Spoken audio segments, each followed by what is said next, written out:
Se eu te dizer que em Curitiba tem um lugar onde lixo vira comida, você acredita? E não é reciclagem comum. Em Curitiba tem um programa onde você troca materiais recicláveis por frutas e legumes.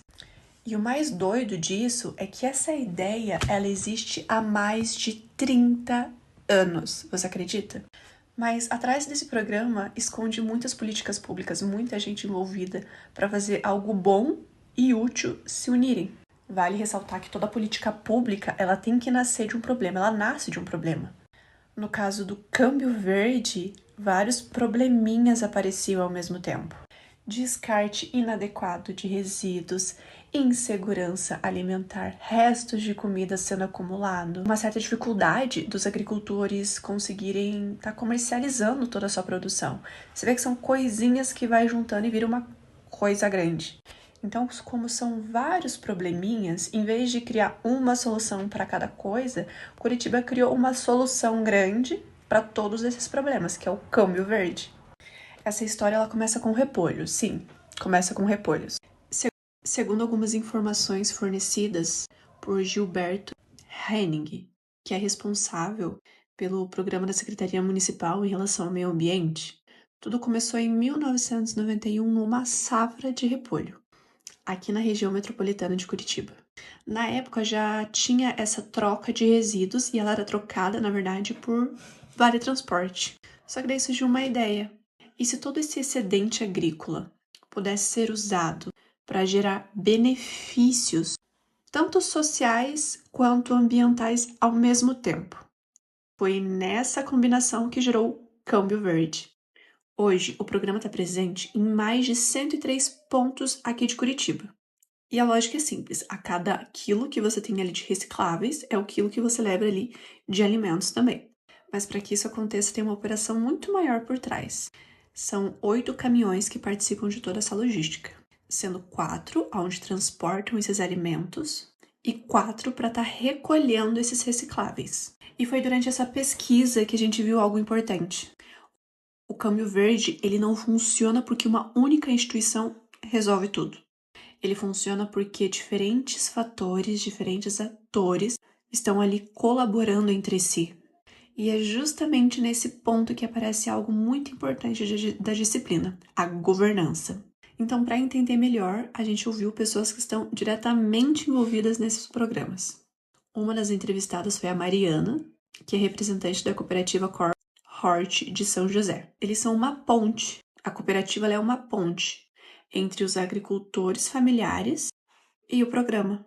E a Mariana também falou que esse programa, ele traz mais segurança e planejamento para os agricultores familiares, principalmente na hora de fazer a sua produção efetivamente. Isso fortalece a agricultura familiar e gera renda para os familiares, para os pequenos agricultores.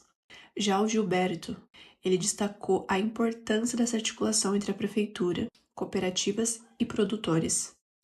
Essa cooperação entre eles é fundamental para que esse projeto continue vivo. Mas a questão é, funciona mesmo? Os dados dizem que sim, dados não mentem.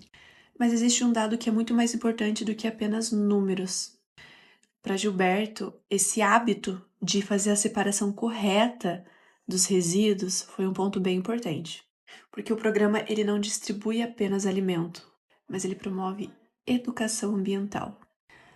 Mas, como sabemos, nenhuma política pública é perfeita. E foi justamente aqui que a nossa análise se concentrou.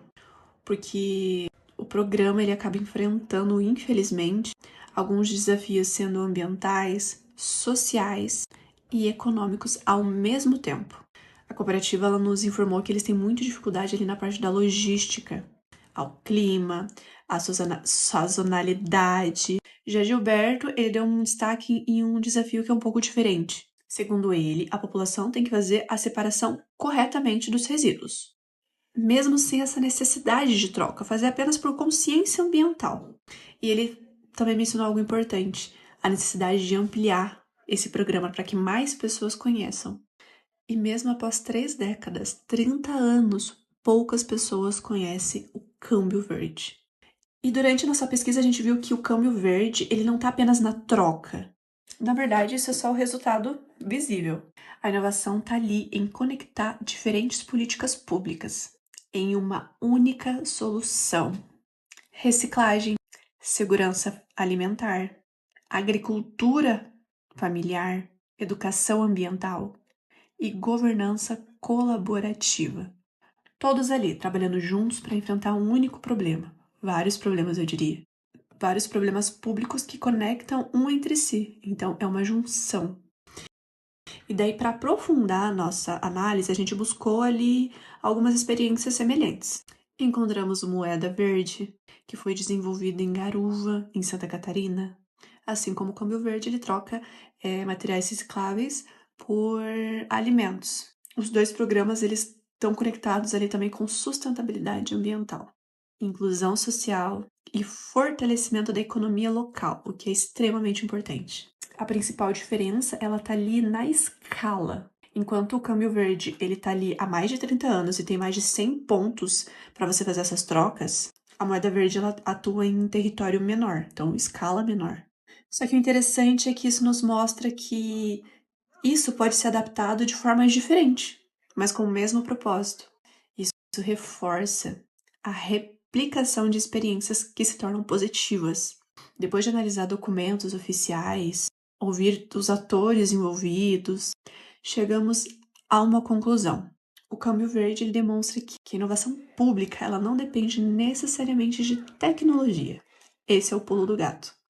Ela surge da capacidade de conectar recursos, pessoas, instituições, tudo isso em torno de um problema em comum. É mais do que transformar resíduos em alimentos, é muito mais que isso. O programa ele transforma a relação da sociedade mesmo, agricultura, meio ambiente e o poder público. E talvez seja por conta disso mesmo que ele está relevante há mais de 30 anos. Ele só é pouco conhecido, mas ele é muito relevante.